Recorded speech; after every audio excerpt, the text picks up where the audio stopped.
বর্তমানে মানবতার ফেরিওয়ালা মাননীয় প্রধানমন্ত্রী জনাব তারেক রহমান, শহীদ প্রেসিডেন্ট জিয়াউর রহমানের যোগ্য উত্তরসূরি, তিনি আমাদের কথা দিয়েছেন নবম পে স্কেল বাস্তবায়ন করবেন। আমরা বিশ্বাস করি এবং আমরা আশা করি মাননীয় প্রধানমন্ত্রী তার দেওয়া কথা তিনি দ্রুত বাস্তবায়ন করবেন। এবং আমরা বলবো 22 লক্ষ পরিবার মাননীয় প্রধানমন্ত্রীর দিকে তাকিয়ে আছেন, কেননা বর্তমানে তিনি যে উদ্যোগগুলি গ্রহণ করছেন আমরা সমস্ত উদ্যোগকে স্বাগত জানাই এবং তিনি মানবতার ফেরিওয়ালা, তিনি মানবিকতার পরিচয় দিচ্ছেন প্রতিটি ক্ষেত্রে।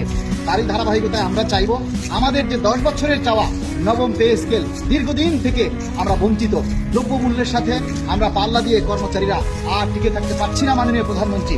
তাই আপনার কাছে সবিনয় অনুরোধ, অতি দ্রুত আমাদেরকে আপনি নবম পে স্কেল বাস্তবায়ন করে সরকারি কর্মচারীদেরকে আপনি সচ্ছল করুন, তাদের পরিবারগুলোকে অসচ্ছলতার হাত থেকে মুক্তি দিন। কেননা আমরা আর সংসার চালাতে পারছি না, কেননা দীর্ঘ 10 বছর আগের বেতন দিয়ে 1 দশক পরে এসে কিভাবে এই মধ্যবর্তী বাজারে মানুষ সংসার চালায়। 2015 সালের বেতন দিয়ে সেই 15,000 টাকা দিয়ে 2026 সালে কি সংসার চালানো যায় মাননীয় প্রধানমন্ত্রী?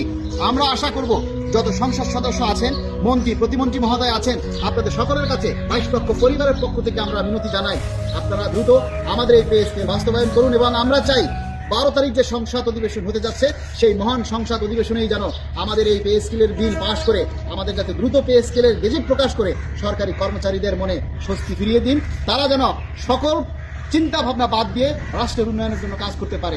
কেননা আজকে কর্মচারীরা অভাবে পরে হয়তো বিভিন্ন অপকর্মে জড়াতে চায়। তাই আমরা চাই প্রতিটি সরকারি সেক্টর থেকে দুর্নীতি এবং অপকর্ম, অন্যায় দূর করার জন্য তাদের সচ্ছলতা ফিরিয়ে দিন।